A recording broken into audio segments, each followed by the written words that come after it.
एक समय की बात है। एक नगरी में एक जमींदार रहता था।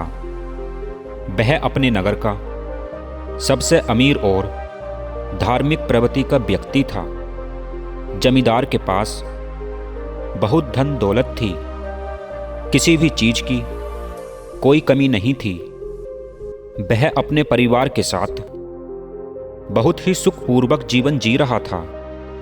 जमींदार और उसकी पत्नी शुरू से ही असहाय लोगों की सहायता करते थे। उन्हें एक वक्त का खाना खिलाते थे। ऐसा कर उन्हें बहुत ज़्यादा सुख की अनुभूति होती थी। जमींदार और उसके परिवार वाले साधु संतों को बहुत मानते थे। उनके नगर में जब भी कोई साधु महात्मा आते तो वह उनके उपदेशों को सुनने के लिए जरूर जाया करते थे और उनका बहुत आदर सत्कार किया करते थे। एक बार एक सन्यासी भिक्षाटन के लिए आए हुए थे। जब जमींदार ने उस सन्यासी को देखा तो वह उस सन्यासी से अपने घर आने का आग्रह करने लगे।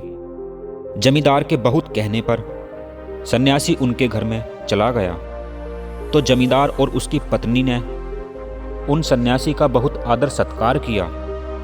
जमींदार की पत्नी जमींदार को कुछ सामान लेने के लिए भेज देती है और उन सन्यासी को भोजन कराने लगती है।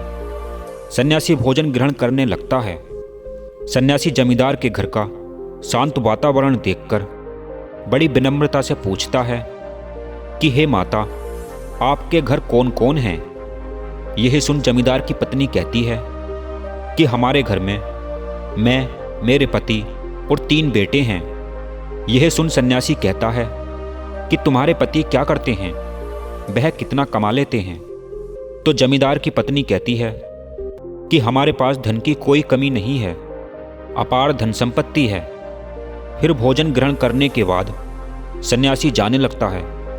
तभी जमींदार भी आ जाता है। सन्यासी अपने आदर सत्कार के लिए जमींदार और उसकी पत्नी को धन्यवाद देता है और उनसे जाने के लिए आज्ञा मांगता है। जमींदार सन्यासी से कहता है कि वह उसे कुछ दूर तक छोड़ देगा। फिर जमींदार और सन्यासी साथ साथ चलने लगते हैं। रास्ते में सन्यासी जमींदार से बात करता है और उससे कहता है कि आपके 3 पुत्र हैं।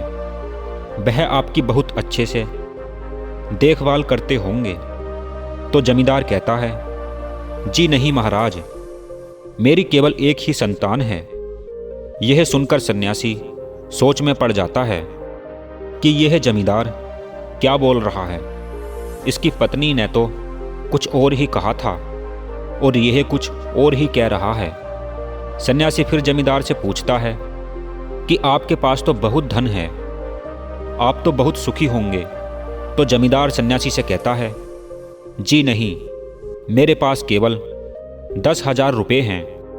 यह सुनकर सन्यासी सोचने लगता है कि जमींदार या उसकी पत्नी दोनों में से कोई न कोई तो झूठ अवश्य बोल रहा है। फिर सन्यासी जमींदार से कहता है कि आप इतने धार्मिक होकर भी झूठ क्यों बोलते हैं? आपको देखकर ऐसा लगता तो नहीं। यह सुनकर जमींदार हैरान हो गया और सन्यासी से कहता है, क्षमा करें, मैंने आपसे क्या झूठ बोला है? मैंने तो आपसे कोई झूठ नहीं बोला।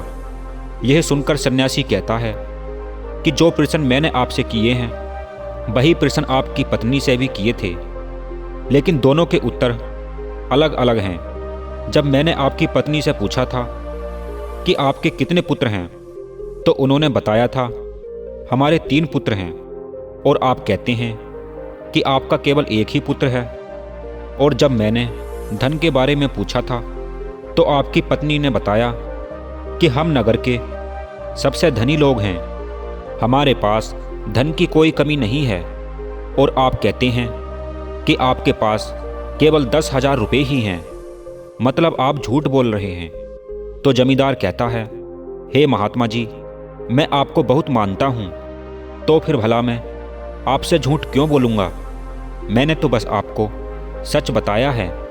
मेरी पत्नी का कहना ठीक है कि मेरे 3 पुत्र हैं, लेकिन जो मेरी आज्ञा का पालन करता है वो केवल मेरा एक ही पुत्र है। बाकी 2 पुत्रों को अपने माता पिता से कोई मतलब नहीं है, इसलिए मेरी केवल एक ही संतान है। और रही बात धन की, तो मेरा धन वही धन है जो मैं स्वयं के जीवन में उपयोग करता हूँ, और वह इतना ही है जितना कि मैंने आपको बताया।